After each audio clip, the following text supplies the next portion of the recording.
On a des logements sur 2 étages. Voici un projet d'habitation qui permettra aux femmes victimes de violences conjugales de s'en sortir. Qu'est-ce que ça va être ici exactement? Ici, ça va être une sorte de bain complet. Nous n'allons pas identifier l'endroit pour des raisons de sécurité.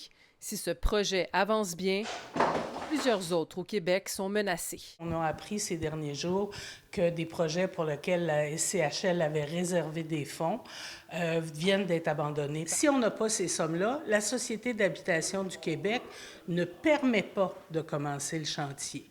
Donc, tout est paralysé. Ça touche 6 projets à l'heure actuelle. On est sans mots de dire on fait quoi. Les chantiers peuvent démarrer et ils démarreront pas. Le financement tarde à être versé en raison d'innombrables imbroglios bureaucratiques entre Québec et Ottawa, selon les intervenantes. C'est un jeu de ping-pong entre Québec, Ottawa, SCHL, SHQ. Quand on fait des changements dans un projet, ça demande de réétudier le projet. On est toujours, en fait, continuellement prise avec des incohérences. Il y avait une entente entre le provincial et le fédéral que les sommes allaient être réservées. Donc, la situation, en fait, elle est très inquiétante. C'est très dérangeant, frustrant de dire, mais qu'est-ce qu'on fait? Informée de cette situation, la Société d'habitation du Québec affirme que ce dossier est prioritaire et qu'elle a immédiatement entrepris des discussions avec Ottawa afin d'identifier des solutions rapides. Du côté de la Société canadienne d'hypothèques et de logement, on confirme aussi travailler activement avec les organismes concernés dans le but de faire progresser leurs projets.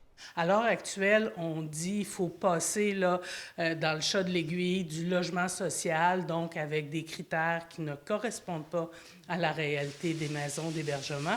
Mais pendant que le fédéral et le provincial se renvoient la balle, sur le terrain, il y a urgence d'agir. Il y a une solution qui doit être trouvée, oui, pour ces 6-là, mais aussi pour les autres, parce qu'on n'y arrivera pas dans un contexte où on fait juste dire non à des femmes et des enfants. C'est au moins une dizaine d'appels que l'on reçoit par semaine de demandes d'hébergement. Alors coupé du financement, c'est qu'est-ce qu'on fait de ces personnes dans le besoin, qui sont à risque de se faire tuer.